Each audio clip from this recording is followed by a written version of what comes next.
Okay, before I even get into Summer Games Fest, I do need to acknowledge that just yesterday I posted a video about 2 rumored remakes, one being Final Fantasy IX, 2 being Persona 3, and Persona 3 I speculated was going to get announced at the upcoming Xbox showcase on Sunday, and lo and behold, Atlas accidentally posted the trailer for Persona 3 Reload is the official name on their Instagram, immediately removed it, but people downloaded it, posted on the internet. It's all over the place, but it is real and it is happening, and I think we're going to hear more about it on Sunday, and that's really exciting. That's not why we're here. We're here to talk about Summer Games Fest. Geoff Keighley's event that happens every summer has essentially replaced E3, I guess, at this point, and I didn't want to talk about it by myself, so I brought on my friend and co-host of Into the Aether, Stephen Hilger, to talk all about it.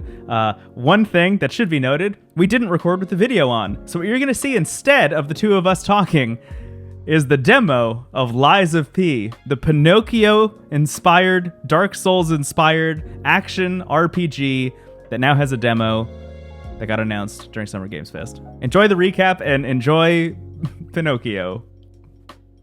Steven, thank you so much for being here. Thanks for having me. I'm happy to be on Wavelengths. Yeah, so excited. So we just watched Geoff Keighley Presents Summer Games Fest 2023, which is the full official name.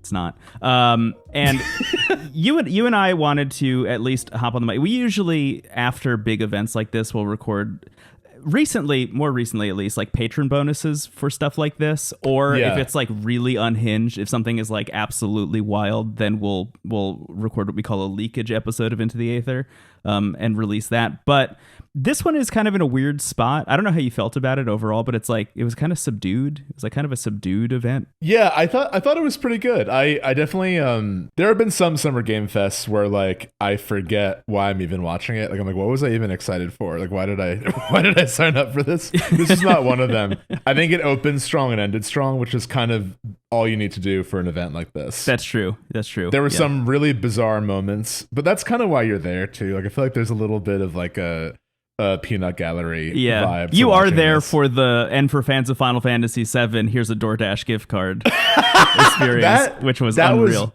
That was great. Even Geoff laughing at that, like he knew. I think he like planned that. That was like, it was so funny. Yeah. But overall, I think it's an event where I didn't really have a lot of expectations going in, which is usually the best place to be, I think, for any kind of Summer Games event. But generally speaking, even with that, there were a couple things here and there that I was kind of expecting to see, which did show up, which was fun, and like a couple surprises here and there. And that's really all that you can ask for, I think, at the end of the day. It's just like, if there's one thing you didn't know about, this is a thing you and I say all the time, but if there's one thing you didn't know about ahead of time that you're now excited about, then that's a win, I think.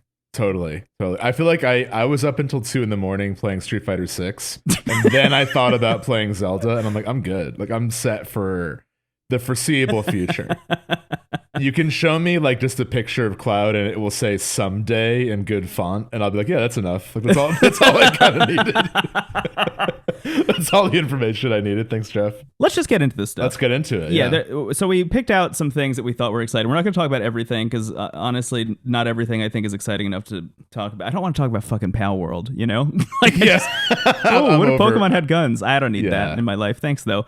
I do want to talk about the very first thing that got announced was Prince of Persia: The Lost Crown, which I do want to touch on. I think you and I are in the same boat where it's like not really here to like talk about how great Ubisoft is, considering what a nightmare the like executive level of that company is at the moment. I would rather they just announce that their CEO has stepped down. I think that would be more exciting than most things. For real. Yeah. But Prince of Persia: The Lost Crown, I think like bringing Prince of Persia back is exciting. I think that's very cool. Yeah. And this take on it being closer to what the original was like, a very like side-scrolly kind of flowy platforming game that now seems to be taking like more modern inspirations from things like, I mean, it's an easy one to point out, but like Hollow Knight. They said in a tweet that this is supposed to be a Metroidvania. It's coming out early next year. I just think it looked like the animation was smooth enough to make me think that this game is going to feel really good to play, and that's kind of what I'm most interested in. Yeah, I think the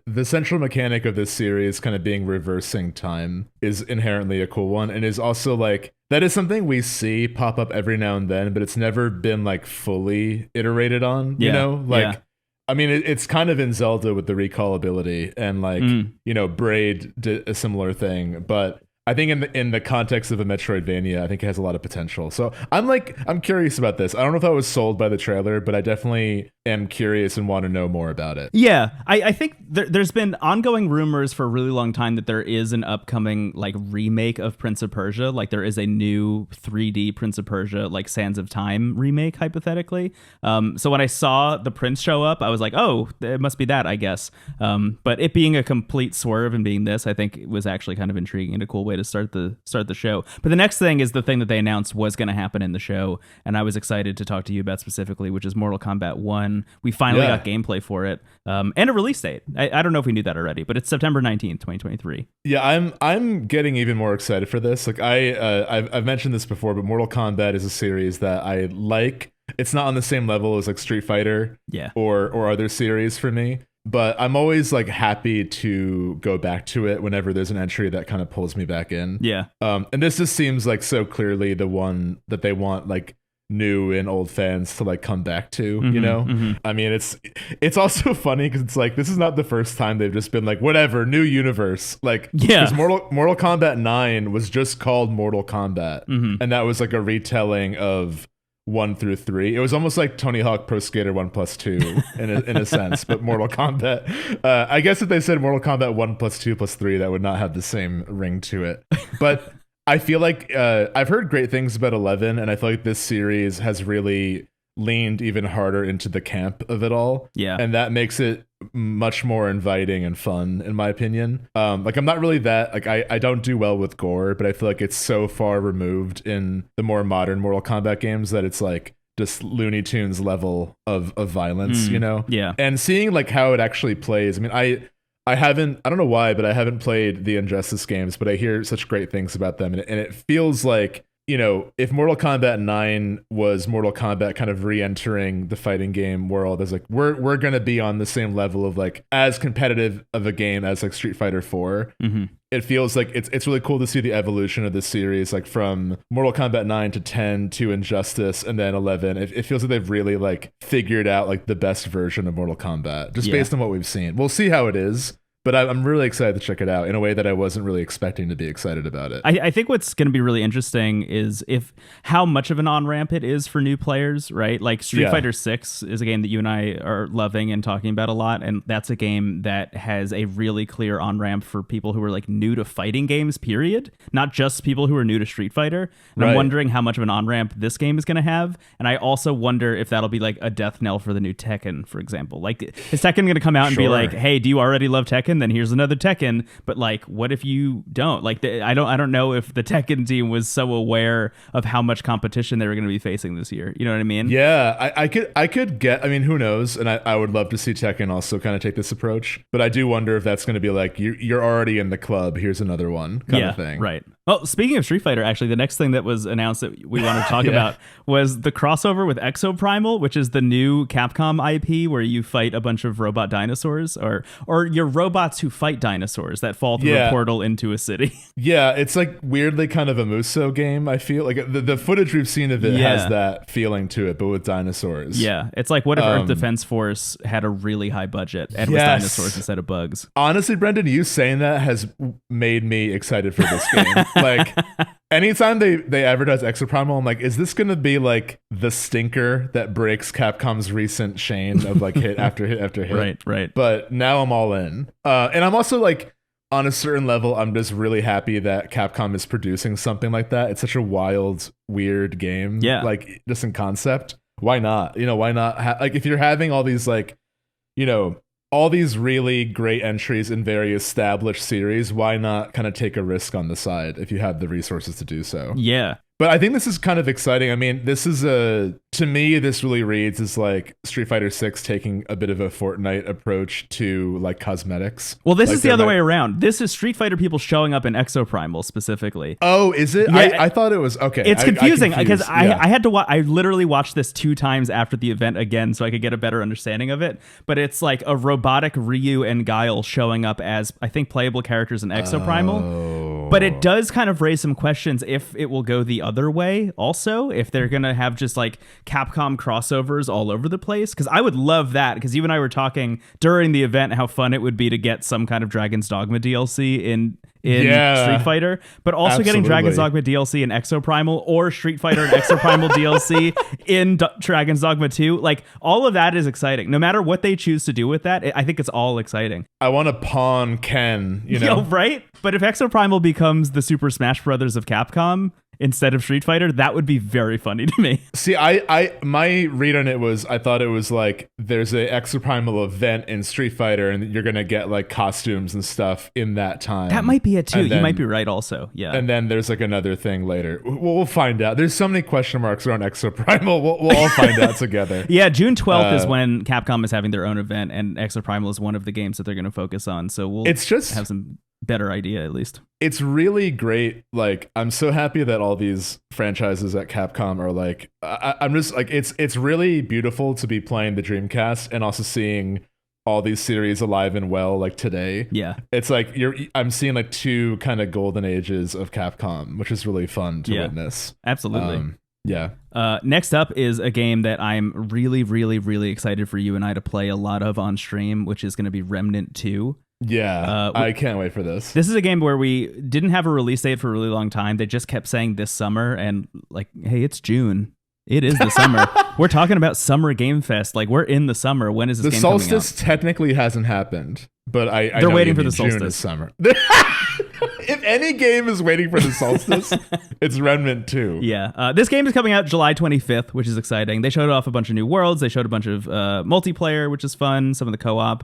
If you don't know about Remnant from the Ashes is, I think, one of the best, like, Demon Souls inspired sleeper hits maybe ever. Maybe it is the best Demon Souls inspired sleeper hit, if I was to guess. But initially, I think it was pitched to a lot of people as just like, what if Dark Souls had guns in it? But the real focus is like, what if Dark Souls was co-op, had guns in it, and took place in 14 different versions of concept art for 14 different video games? Yeah, it feels like Kingdom Hearts with just public domain assets. It's like, yeah, we made worlds out of just whatever we had, and there's something really beautiful about that. But it is like, I think the fact that it's pulling from so many different things, it really does end up being a very unique experience. And the guns are like so fun and weird and creative. Like, we had a really great time with that game. It also kind of begs for a sequel, because as much as I love the first one, it is like, it could be refined. Like, it's definitely, there's visible room for iteration.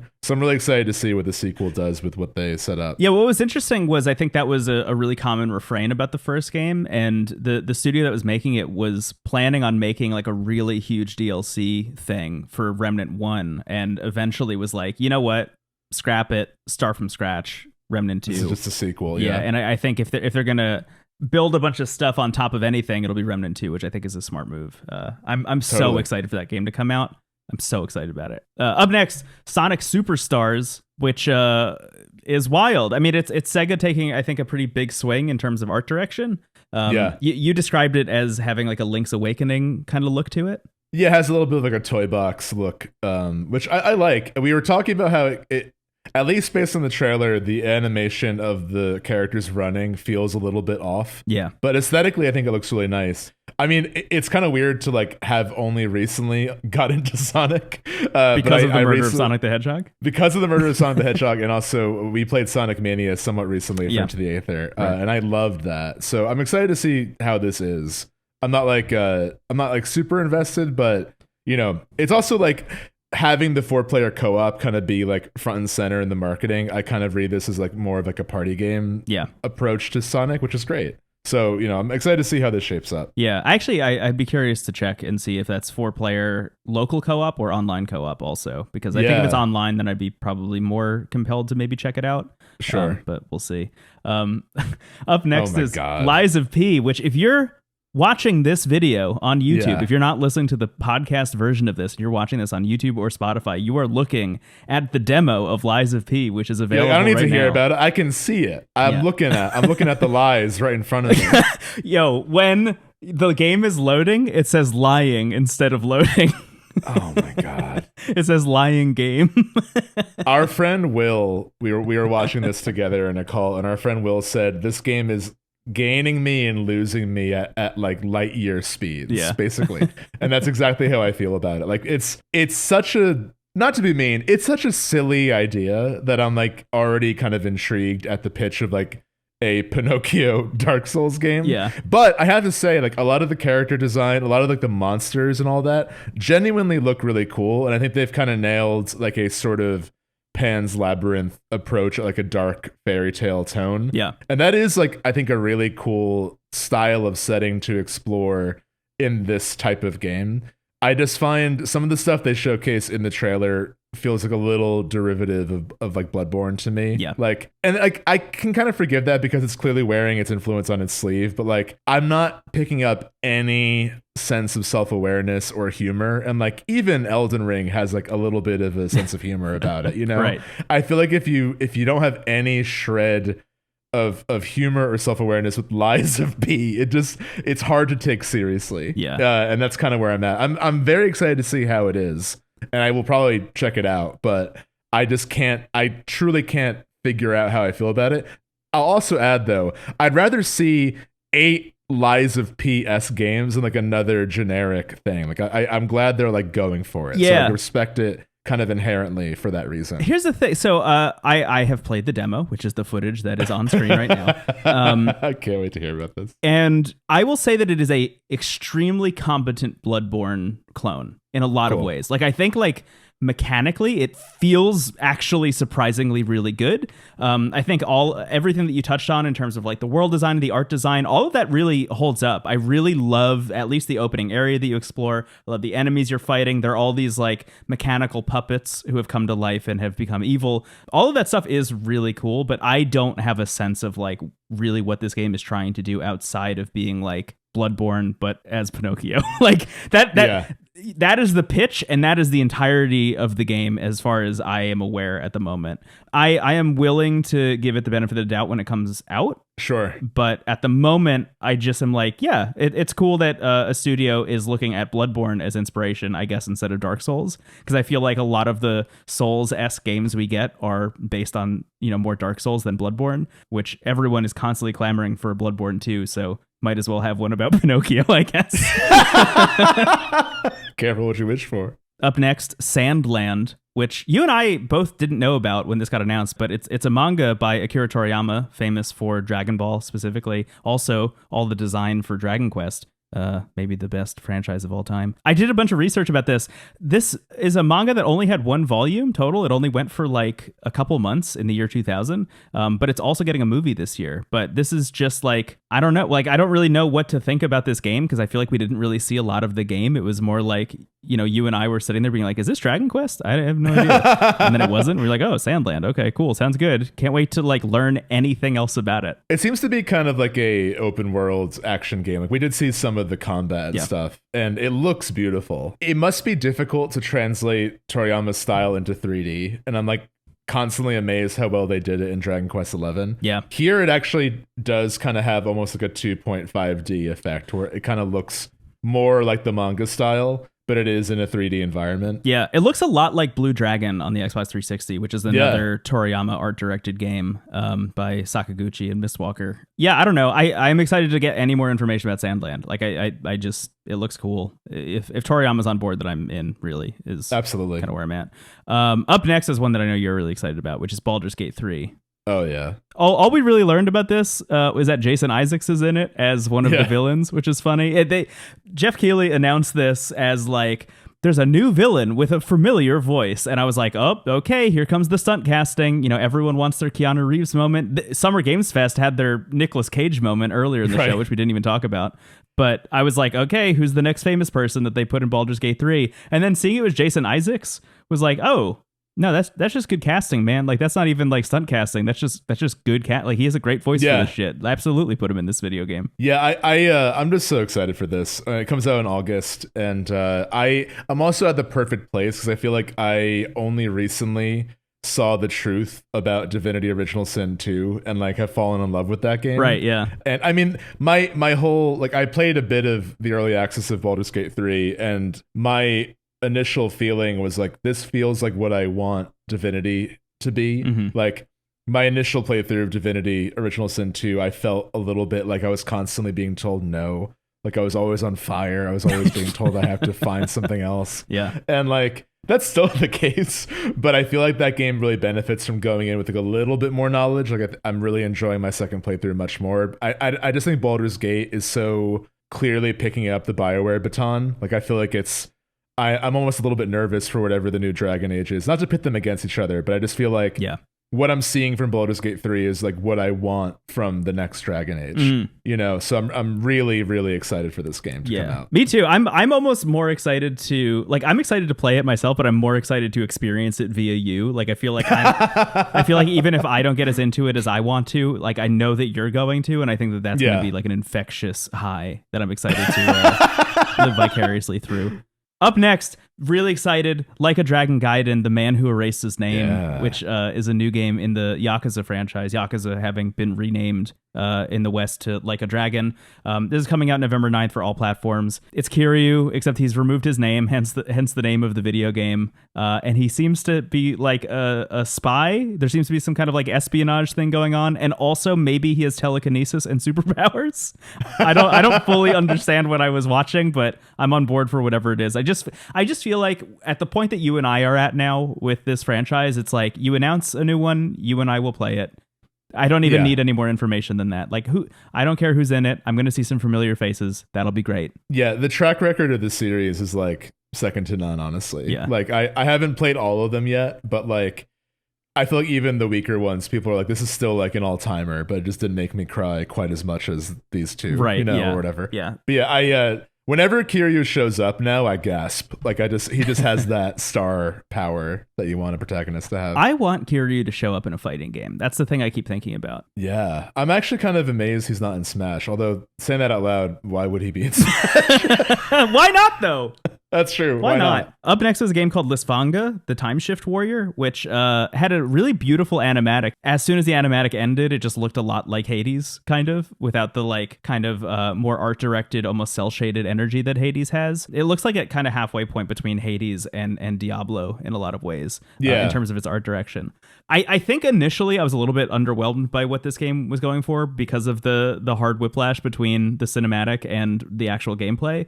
But watching it again, it looks really interesting. It looks like a lot of the maneuverability is going to be the focus of how that game works and operates and like how you get better at it. I don't even know if it's a roguelike. I just think it looks interesting. It's kind of like the one to watch for me of all the things that got announced today. Yeah, I'm really intrigued by the central mechanic. I'm not sure if it's something where like you can just at will create copies of yourself, or if those are your previous runs. And you have to like incorporate those into your next playthrough somehow, which would be a really creative way to interpret a roguelike. Totally. Yeah, I'm definitely intrigued by this game. I need a little bit more information, but I feel the same way as you. Yeah. Then there was Final Fantasy VII got two announcements. The first one being Final Fantasy VII Ever Crisis, which is an iOS and Android game that I personally have been very excited about ever since they announced it. The whole idea of Final Fantasy VII Ever Crisis, if you don't know anything about it, is that they're taking all of the disparate spin-offs and like movies and everything related to Final Fantasy VII. So like the game and every other game, and taking all of those stories and then essentially weaving them into one long game with the same mechanics throughout the whole thing. So you will experience the story, hypothetically, I guess, of like Dirge of Cerberus, but as a turn-based combat game. But you will also go through the story of Final Fantasy VII and Advent Children and maybe Remake and Rebirth. I don't know. Also Crisis Core. Like all of this stuff is going to be contained in one game, which is such an overwhelming and ambitious idea, I think. Absolutely. Even if this ends up being like a microtransaction filled battle pass nightmare shit, like I'm just still astounded by the ambition to even try this. And then what's more, to put it on a cell phone instead of being like a big thing that's on my Switch or whatever. I also appreciate the trailer opening with just Sephiroth on his cell phone. Yeah, like, I think it said, "How well do you know Sephiroth?" And then it showed him on his Motorola Razr. I feel like this. I'm almost there. I have not played Dirge of Cerberus. I've played a bit of Crisis Core. Yeah. Played the original and the remake. I've watched Advent Children. And it's so funny to know that like this game that's maybe like my favorite game ever, I've experienced half of the story. There was a bit of this where you and I were like, what even is that? Who is this? Yeah. Who are they showing? Who are these people? And we're like, I guess that's why you need to make this game. It's so funny. I'm really curious about this. I think this has the potential of being really cool, and also like a really accessible and approachable way to like see through all these games. Like thankfully they're all fairly available, other than maybe. Oh no, you can play the original on Switch. They're all pretty available. Yeah. I guess other than Dirge of Cerberus. So, get this instead. Yeah. I can't wait to play Dirge of Cerberus one day. One day we'll get there. Yeah. I have a feeling that whenever they do like the Vincent interlude for the Final Fantasy VII remake, they will also remaster Dirge of Cerberus, because it seems like you got the Yuffie chapter, right? Because Yuffie is going to be important to Rebirth, which we'll talk about in a second. But also Zack seems to be important to Final Fantasy remake at this point. So they remake Crisis Core so you can understand Zack's whole story as well. And I feel like leading up to Vincent will get it. Yeah. That also kind of nods to the fact that he and Yuffie were optional characters. Yeah. Making their missions DLC, I think kind of makes sense in that way. Yeah, let's just get right into Final Fantasy VII Rebirth, which was, I think, the thing that everyone was just kind of expecting to happen. Sure did show up with a new trailer, and I feel bad because I've been beating this drum since they've announced this game, but they said that this game was going to come out in winter of 2023, and like that just was never a possibility in my eyes. The idea of Final Fantasy 16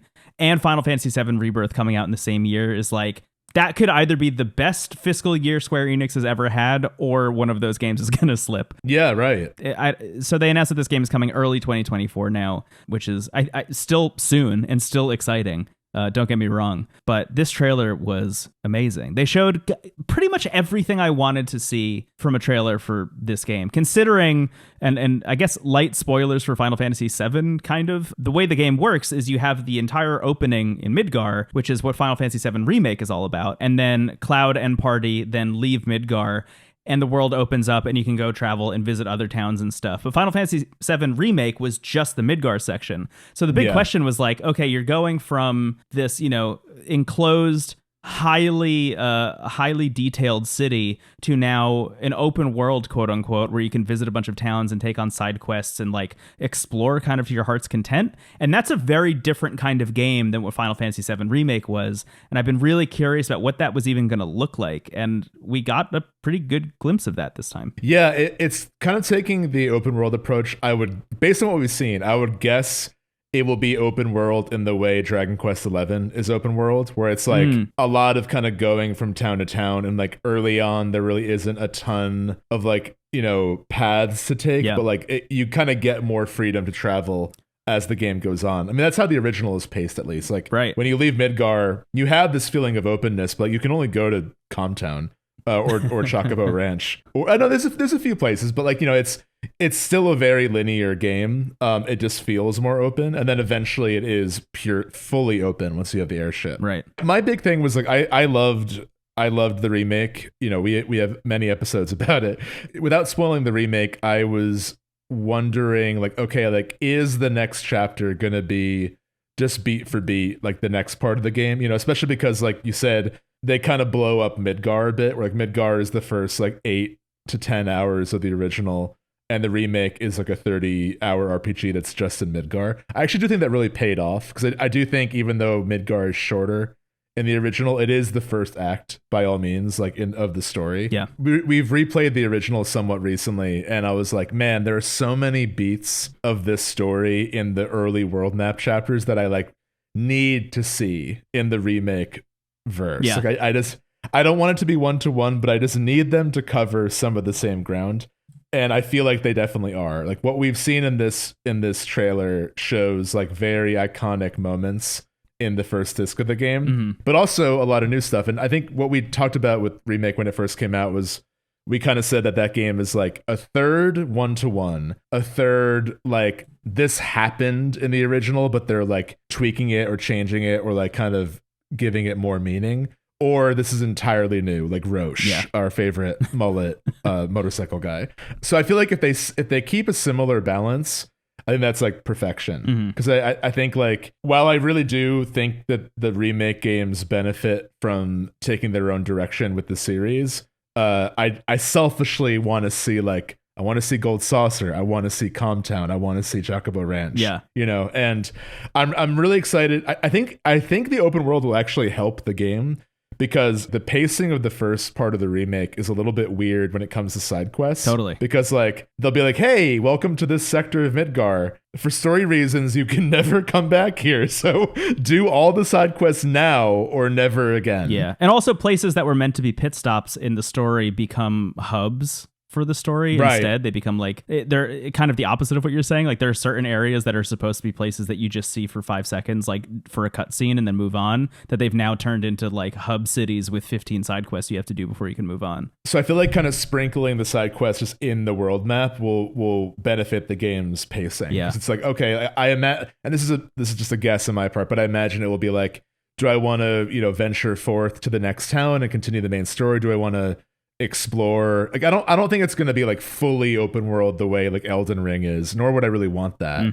But I'm sure that there will be like kind of forks in the road to do side stuff, like with the chocobos and everything. Yeah, Chocobo. I think if you're right and it is similar to the way Dragon Quest XI is built in terms of its open world and its explorability, then that is like the perfect move for them. I hadn't even considered that, but I would love if that was the case. That's everything that happened at Summer Games Fest, but there was another thing that happened after Summer Games Fest that I think you and I wanted to touch on really quick. Oh yeah. Yeah. I almost forgot. Which I've already talked about in the intro, but I just want to kind of get your take on it. So somebody at Atlas apparently accidentally posted the trailers for Persona 3 Reload and Persona 5 Tactics on their Instagram and then immediately deleted them. But Persona 3 Reload is the remake of Persona 3 that has been rumored for a long time. I literally just made an episode of Wavelengths all about it yesterday. And here is Atlas just accidentally posting it. How are you feeling about this? Because how are you feeling about this? I am so excited. I mean, we've talked a lot about Persona 3 and how that game is like the perfect candidate for a remake. Like, to be clear, like I am definitely someone who is a little bit more skeptical of like remakes in general, despite my praise for FF7 just minutes ago. I think it makes me sad that sometimes there's this default approach to like, oh, a game is X years old, therefore we have to remake it for it to be like totally seen and heard. But Persona 3 is like in a series, alongside 4 and 5, where those games have these widely available definitive editions, like you've said many times. 3 is kind of left incomplete. You have Persona 3 Fez, which is sort of the de facto definitive edition, but it's missing a lot of content. Specifically the femme protagonist Persona 3 Portable, and also you can't control your party members like you can in Persona 3 Portable. So like there's not really I think everyone just put the two pieces together, like have the, I know it's harder than just doing that. If you're gonna greenlight a remake of Persona 3, you might as well put those two pieces together. But I will say that notably the femme protagonist was not present in this trailer. Yeah, if that's the case, that's a huge disappointment. Could you imagine if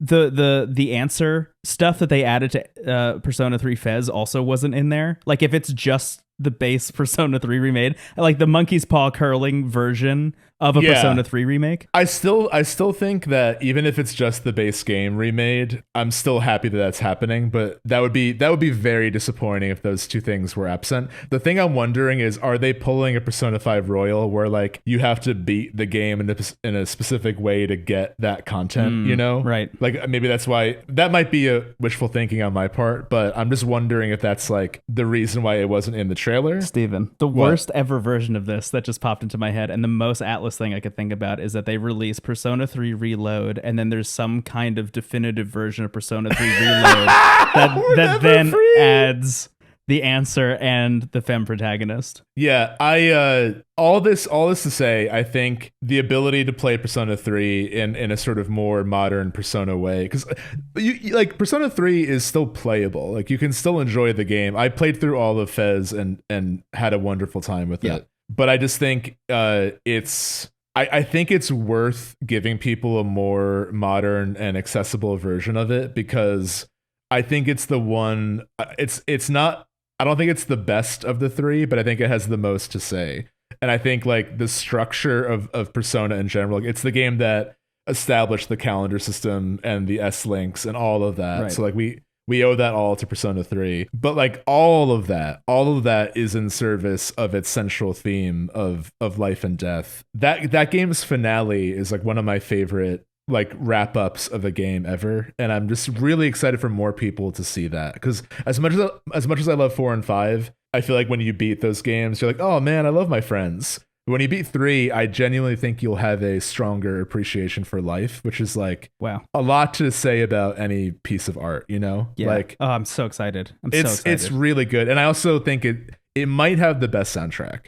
It's a really good soundtrack. Yeah, what I've played of 3 Portable, I was blown away by the soundtrack. Yeah. This game also is getting an early 2024 release date. So this and Final Fantasy VII Rebirth hypothetically coming out around the same time. Jeez. Wow. I'm so glad we didn't take our hiatus after Goaty. Can you imagine being on break while this is all happening? But yeah, I'm excited. I'm cautiously excited for the pieces that are missing here. Yeah. But we'll see. I mean, like, I'm giving them the benefit of the doubt, given that this wasn't even the official announcement, you know? Yeah. Yeah. Hopefully there will be some kind of like blog post or something on Atlus's website that will kind of elucidate people a little bit more as to what this actually is. But for now, I'm like you, I'm just kind of happy it's happening. Stephen, thank you so much for joining me. Where can people find you on the internet? Oh, wow. You can find me at Stephen Hilger and at Stephen Hilger Art. And of course, Into the Castle Online is the show that you and I make. So that's true. Yeah. Well, catch you later. See ya. Thank you, everybody, for listening to and watching this video. Please like, comment, subscribe if you're watching on YouTube, and leave a comment on Spotify. Leave a review on Apple Podcasts. I love you so much. Bye, bye, bye. Mwah, mwah, mwah, mwah. Bye. Mwah, mwah, mwah.